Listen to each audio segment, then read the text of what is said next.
Last month, we covered my first randomized team for Heart Gold and Soul Silver, and needless to say, the results were very interesting. You all seemed to enjoy it though, so I wanted to continue with the series while I was on a roll, and bring you all what happened when I randomized my team for Omega Ruby. It's nice to be doing a more current game for once, and the latest of the traditional remakes. So how I do things in this series is I head to a Pokemon Randomizer website and generate in 6 Pokemon pre-national decks and make the best team possible out of them. From there, I'll be starting the game with a team of 6 and their basic forms, and be training them as I would do in any normal best team playthrough. I'll be creating the best moveset possible for all 6 Pokemon so they're well prepared to take on all the different gym leaders, Elite Four members, champions, rivals, and evil team leaders. As always, we won't be using any egg moves or post-game tutor moves. When it comes to required or useful moves like Surf and Fly, just use an HM Slave for that. We can't control what we get in the randomizer, so it's better to just designate a separate Pokemon for those jobs when needed. So with all that out of the way, I think we can go ahead and get started. Before we fully get started though, remember that currently right now, over on our gaming channel Mystic Zora, we have the Best Team for Kanto Remastered Let's Play going on right now, so be sure to check that out in the description and in the iCard above. Also be sure to check out our anime channel Mystic Sage and my other social media platforms. Links for those will also be in the description and iCard. With that being said, I hope you enjoyed the video.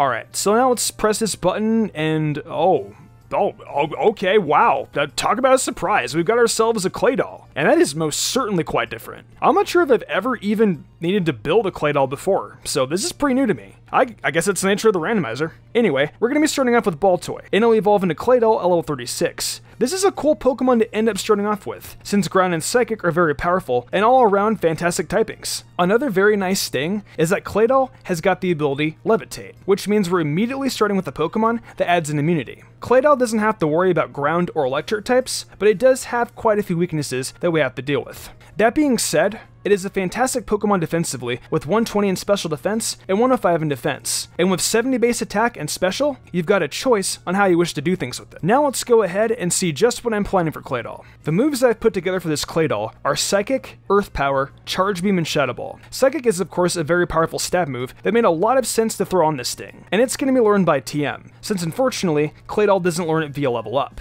However, while you wait to nab the TM in Evergrande City, right before taking on your Elite Four challenge, you can always run Extrasensory. Next up, we've got Earth Power, which Claydol learns at level 40, and that's a fine move to pull out, since we're obviously running a special set here. The next move is also pretty imperative to a special set. We've got Charge Beam, and while some of you probably don't believe in that move, I do, as an option against Water-type Pokemon, and is something to help get the special attack up. Remember, while it is 50 base power, there is a 70% chance it'll raise Claydol's special attack. You can get the TM for it in the Mauville City Pokemart. Finally, there's Shadow Ball, a TM gotten on Mount Pyre that offers coverage for other Psychic types and of course Ghosts. So with these moves, Claydol can do well against Roxanne's entire team, Brawly's entire team, Watson's entire team, Flannery's entire team, Winona's entire team except Altaria, Tate and Liza's entire team, Wallace's entire team except for Whiscash, but I wouldn't risk it if I were you. Maxie's entire team except Mightyena, the Rival's entire team except for Sceptile, but because she's a Wailord, Wally's Magneton, Roserade, and Gallade, Sydney's Sharpedo, but maybe don't bother, Phoebe's entire team except for Sableye, but that's a real risk too,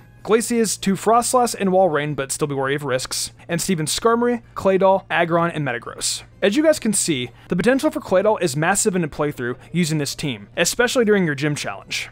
So we start off incredibly strong, so I can only hope we keep it up with it. And oh hey, you look at that, it's Vileplume. Some awesome first gen power on this team, not bad. So you're going to be starting off with Oddish, which evolves into Gloom at level 21, and then into Vileplume when you use a Leaf Stone, which you'll of course be starting off with. Vileplume actually got a bump in Gen 6 that saw its special attack go from 100 to 110. So it looks like we've got another special attacker to work with here. Its speed isn't too great at base 50, however it does have Chlorophyll, which boosted speed in the sun. So if you happen to have the sun out there, speed is no longer a problem. Its defenses are pretty decent, so you know it'll be able to take a few hits, and then turn around and smack a Pokemon right back with its nice move pool. Let's take a look and see what Vileplume will bring to the table in Hoenn. So the moveset we have set up here for Vileplume are Moonblast, Giga Drain, Sludge Bomb, and Venoshock. That's right, some of you may have forgotten, but the most powerful Fairy-type move available actually can be used by Vileplume. You're going to need a Heart Scale to get Moonblast onto Vileplume, and of course you can find those in a few places around Hoenn, and also being held by Wild Love Disc. Either way, this is a very powerful move worth running on Vileplume. The next one is Giga Drain, and that's learned at level 34 by Gloom, and is the best drain move Vileplume can rock out with. Then we have Sludge Bomb, which you can pick up in Dewford Town after defeating Norman for your 5th badge. And it's a fantastic stab move that has a 30% chance of poisoning the opponent. The cool thing here is that Venoshock will have its power doubled if used on a Pokemon that is already poisoned. And it's a TM you'll end up getting in Mauville at the same place you can get Charge Beam. So with these moves, Vileplume can do well against Roxanne's entire team, Winona's Altaria, Tate and Liza's entire team but watch out for Psychic, Wallace's entire team but be careful with Ice-type moves, Maxie's Mightyena, the rivals Wailord and Sceptile, Wally's Altaria and Gallade, Sydney's entire team, Phoebe's Sableye, Glacier's Walrein but watch out, Drake's entire team, and Steven's Claydol and Cradily. I'm not gonna lie, Vileplume actually covers nearly everything that Claydol wasn't able to. It's pretty clear that just with these 2 Pokemon, you can handle a huge amount of Hoenn, and with 4 more Pokemon left to get, it's looking pretty good. Alright, here we go. Time for our next Pokemon. I wonder who's gonna join Claydol and Vileplume. Let's click this button here, and oh, hey, look at that! It's none other than the Hoenn bird itself, Swellow. This bird is an absolute unit, and you'll be starting with one as a Taillow that'll eventually evolve into Swellow at level 22. This bird has got itself some tremendous speed at base 125, so we finally got a crazy fast Pokemon to work with. Its attack stat isn't too bad either, with base 85, but its defenses aren't great. Now that being said, it does have a nice ability in Guts, which I will try to take advantage of when putting together the moveset. Really, Swellow will fill a much needed flying spot on this team, and is a staple of a lot of people's Hoenn teams anyway. Let's see if we can keep it good. The moves I picked up for Swellow is Brave Bird, Fly, Facade, and Return. The first move is Brave Bird, and it will be learned at level 51 by Swellow, and be the premier flying type move on this set. The next move is Fly, and it'll be a decent option to turn to if you don't want the recoil damage of Brave Bird. And it's also nice to have to get around the region, and it'll get that HM on Route 119 from the rival after you beat them. The next one is Facade, and it's a TM you'll get at the old Mauville City Pokemart. If you couldn't have guessed, I went with Facade since Swellow has Guts, and thus the chance that Facade does a ton of damage will always be there. Finally, we have Return,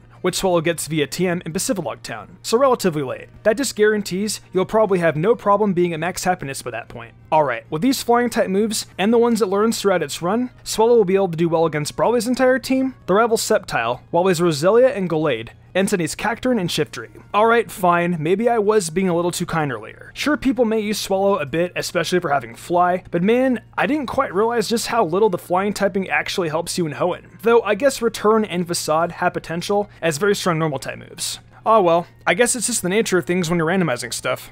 Okay, let's see if we can bounce back here with something a bit more useful. And, aw man, well, we've got a repeat typing, but still a pretty interesting Pokemon to pull up in Donphan. Well, at least now, we have got another physical Pokemon that has more potential than Swellow did. And I'm actually pretty excited to use this guy. Like I was saying, Donphan is physical with 120 in attack and defense, and that is happily accepted here. You'll begin with the Phanpy that will evolve at level 25, and end up with the original Elephant Pokemon. The ability on Donphan is Sturdy, so you can also expect to take at least one hit when it's out in the field in a worst case scenario. Now, let's get into the set so we can find out just what Donphan brings to the table in your Hoenn challenge.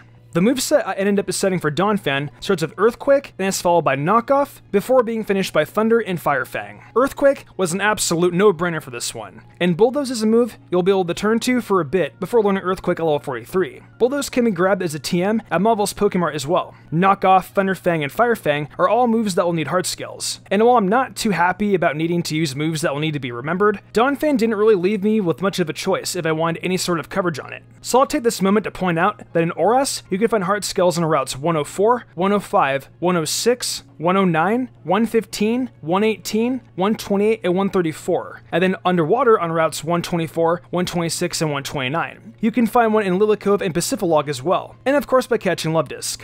As a reminder, the move relearner is in Fall Arbor Town. I hate to have to make this be the case, but blame Phanpy for not learning any of these moves by level up.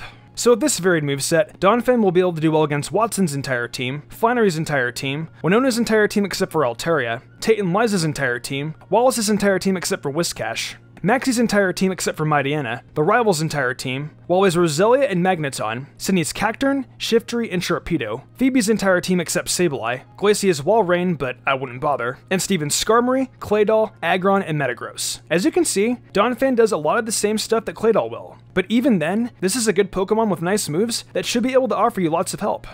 Now let's take a look at what's next, and alright, it's more type overlapping. This time with the grass typing as we get the fossil Cradily. I'm not a huge fan of this one coming out right now, but we just have to deal with it. However, Cradily is my favorite fossil Pokemon and rock type, so I guess it's pretty cool. Cradily is pretty slow, but it has some relatively good defenses, and it should be able to take hits in battle. You'll begin with a Lileep that will evolve at level 40, so it's going to be a bit of a slug through the gym challenge. I guess the point here is to try and make the best of Cradily's defenses and limited move pool. Might as well go special on this one, since we've got the option to 81 base on the physical or special side. Now let me see if I can actually do anything good with this one. Alright, the moveset we have is Energy Ball, Ancient Power, Brine, and Confuse Ray. Energy Ball is a move learned at level 44, and that's a pretty good move at least to have on Cradily, even better than Vileplume's Giga Drain. The next one is Ancient Power, and that's there just for some stab, and learned to level 17. And I suppose, given its secondary chance to boost all the stats, it isn't too bad. The next up is Brine, and that is learned at level 21. And it's actually a move I don't think I even realized Cradily got, but it definitely is worth having for coverage, since we don't have any water types at the moment. Finally, we have Confuse Ray, which is pretty good for an in-game playthrough, and is learned at level 13.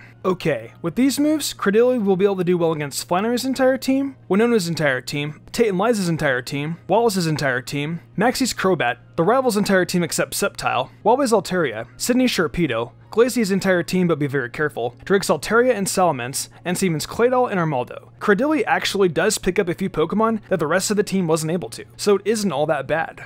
Alright, now here, I'm hoping for whatever this lost Pokemon is, to be a brand new typing. Let's see, I'm gonna close my eyes, and oh heck yeah, let's go, alright!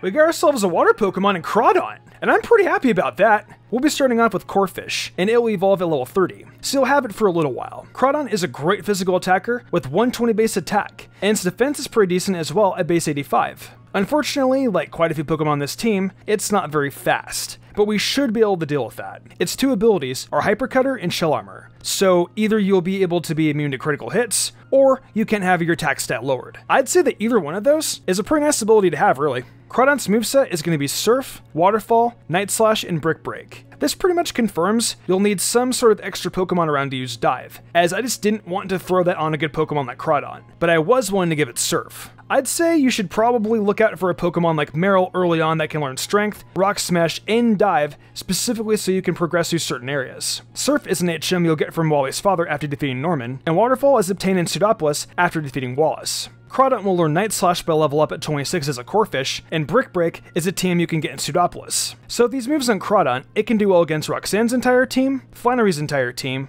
Tate and Liza's entire team, Maxie's Camerupt, the Rival's Magcargo, Huawei's Delcatty and Magneton but watch out, Sydney's entire team but be careful of the grass types, Phoebe's entire team except Sableye, Glacier's duo of Frostlass, and Steven's Claydol, Aggron, Cradily, and Armaldo. Crawdon finally cleans up some of the few Pokemon that weren't already covered for, like Cradily and Delcatty, and it definitely holds its own throughout the challenge. I'm sure you're noticing the only thing I wasn't really able to do anything for was Norman's team, but if you really want to, you can always use Rock Smash on Crawdon for that battle, and then have it removed later to make room for Brick Break.